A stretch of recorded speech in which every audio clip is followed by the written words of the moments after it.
Meet the Larva Morphing Phaser. It's a 6-stage analog phaser with a preamp section and so-called morphing capabilities. But what does that mean, and more importantly, how does it sound? Let's find out. Welcome to Get Offset. My name is Emily and you are a ray of sunshine on a cloudy day. Once again, this is the Beetronics Larva Morphing Phaser. Beetronics sent me this to demo, but thoughts and opinions are all mine. You might be wondering what it means to be a morphing phaser. I know I was. According to Beetronics, the Larva features 2 independent phaser settings, allowing you to create unique sounds and transitions.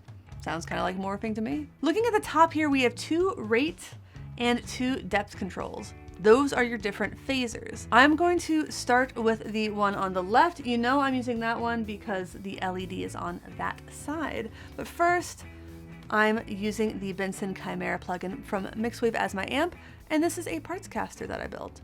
The pickups are Seymour Duncan's Joe Bonamassa 1950 Broadcaster set from their custom shop.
As you can hear, that rate has a lot of range to it.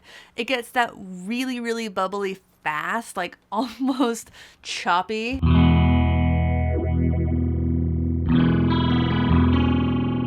Which is kind of fun, and then it gets really slow, so slow you don't even notice until you're like in it, if you get what I'm saying. But I really like the sound of this phaser on its own. Really quickly, I'm going to look at the smaller knobs right there. That's your preamp section. The top is the preamp gain, and the second is the main volume or output. So I guess really just the top is the preamp section. As you might have guessed, you may need to compensate the main volume as you adjust the preamp, but I'm a big fan of this preamp. So here's how the guitar sounds without it.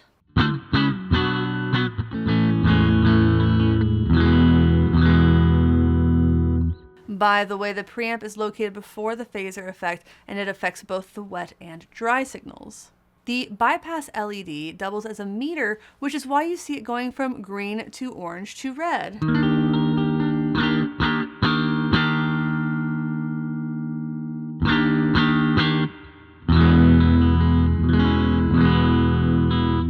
I like to set it so it's not red all the time, and that is something I have to be a little bit careful of, because if I set it too loud on my computer, I'll start clipping, and I don't want that, neither do you. But it's meaty, and I really like it. Okay, let's set a few settings. I'm going to keep this setting all the way down, depth and rate, depth up, rate just south of noon on that one. Let's talk about the morphing. This knob on the left here, under depth, on the first side, that is your ramp speed. Counterclockwise is faster. That's turning it to the left. Turning it to the right clockwise is slower. Below that, you'll see shape, and let's go through all of these, even though it's going to be a little bit tricky for me as we talk about them. The first one is a one-way. Depending on the speed of ramp, it sends your phaser from one side to the other. So.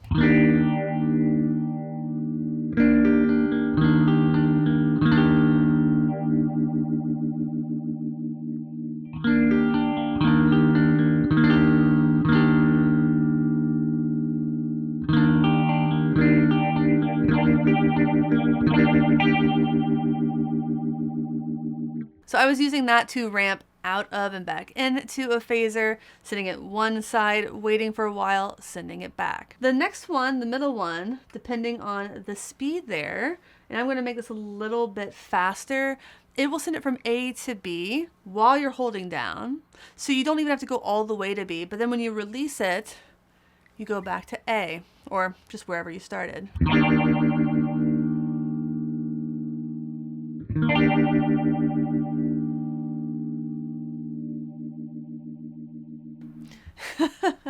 The last one is also kind of fun, and it's something that I would use a lot in shows, and I'll get to that, but it sends it to the other side depending on the ramp speed, and then when you release it, just go straight back to where you started.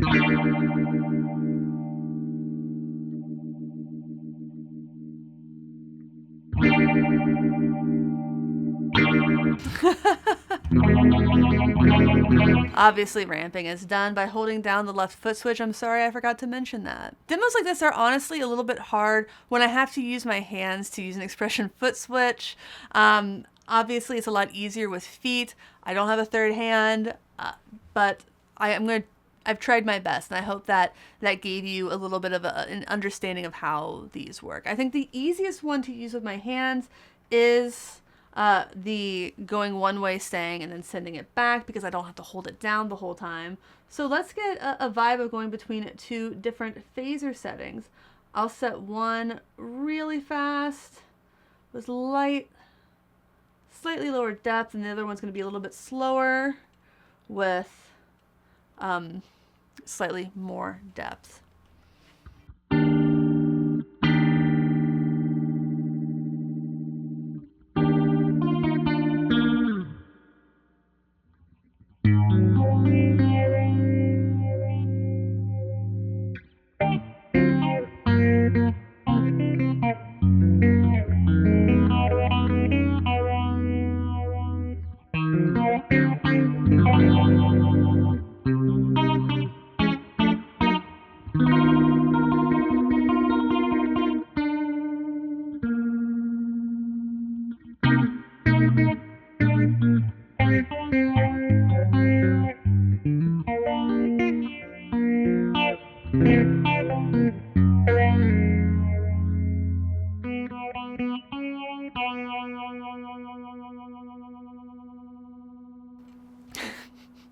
See, that's kind of fun, and that's pretty clear. I'm pretty happy with that. I like the shape on the right a lot too, and this has a kind of a fun little hidden feature. If you set the ramp speed all the way down,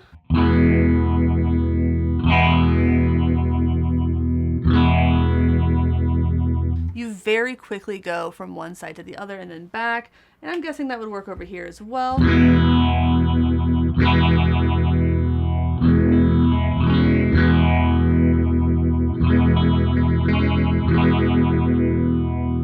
In fact, when that ramping speed is down, you don't even have to hold it really. I don't think that's going to work in the middle.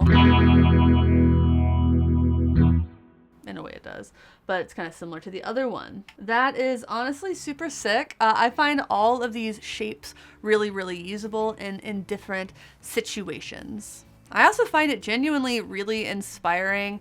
I've never thought about morphing between two phaser settings before, and normally when you have something with expression control, maybe you can map out multiple parameters, but generally I've just seen like increasing the rate or increasing the depth.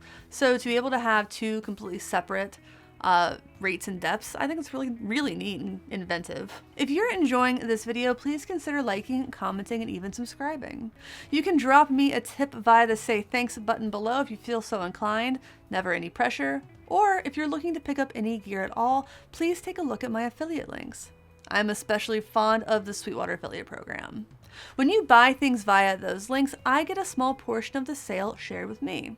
It's a great way to support this channel doing things that, let's be honest with ourselves and each other, we were probably going to do anyway. There are a few controls we haven't touched on or possibly haven't completely touched on. I'm going to start with this foot switch. You already know that holding it down triggers the morphing, but did you know double tapping it can also set the tempo?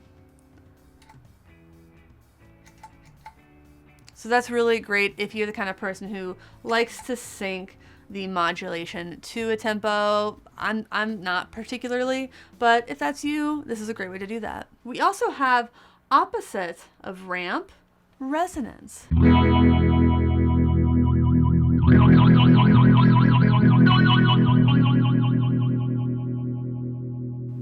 I like it around like 10:30, 11 o'clock. Under resonance, we have a toggle that can be set to phaser, which is where it has been.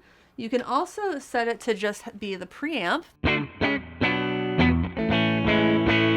So you can keep the preamp on the entire show if you want to, which is completely understandable, without messing with your rate and depth settings.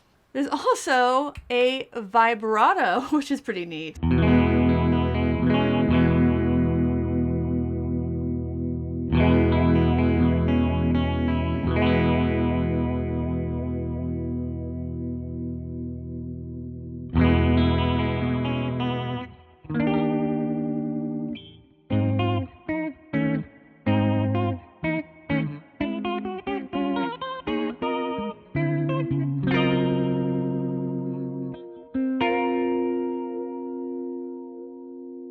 It is either all phaser or all vibrato, so you can't morph between a phaser and a vibrato, though now that I say it, that does sound kind of cool. Something I do hope you've noticed during this video is, one, that blue LED or purple, it flashes in line with the rate or tempo, so you do have a visual indicator of your rate, though not your depth. That works on both sides. You've also probably noticed that you can select your starting side by slightly tweaking the knob on other side. I am not sure I love this. I do worry always about knocking settings on stage, and that could lead to you accidentally engaging the other side, which you may not want. But if that does happen, you just double tap that bypass switch and it will send you to the other side. And it's actually pretty seamless.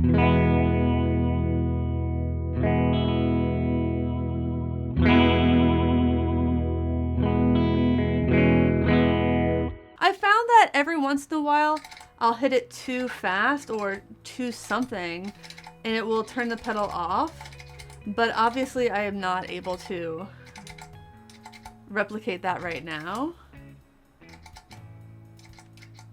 Oh, you can go too slow for sure. That's not surprising. So play with it on your own. Again, that's something that was happening to me a little bit yesterday, but I really can't get it at all today, and I've tried several times. So it's generally just a quick double tap. There are two secondary parameters because of course there are.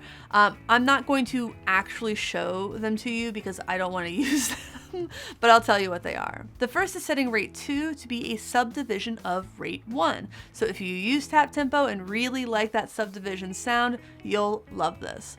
So to do that, you hold down the right foot switch and tweak rate 2 like at all. And then all you gotta do is set your tap tempo, which will only apply to the left side of the pedal. And when you go to the right side, it will be a subdivision. The other one is holding down the foot switch and adjusting depth. Doing that allows you to offset the phaser's LFO center point, which I'm not going to do because I like how it sounds. My final thought is that the Larva is fun, it is musical, it's easy to use, and it's really inspiring. It's one of those pedals that once it's in your repertoire, you may find yourself writing licks or passages around using this pedal, and I think that is the highest compliment I can give a guitar pedal. My one real beef is that I wish so badly that this had expression control, external expression control. I would love to be able to ramp with my foot, like manually, or use something like an expression ramper to send it back and forth between the two settings. To me, that would make this absolutely perfect. I don't think it's a necessary feature, but it would be a fun one. This pedal is 100% usable, fun, exciting as it is. If you liked this video, check out the video on the screen, which features the Abea fuzz, also by Beetronics.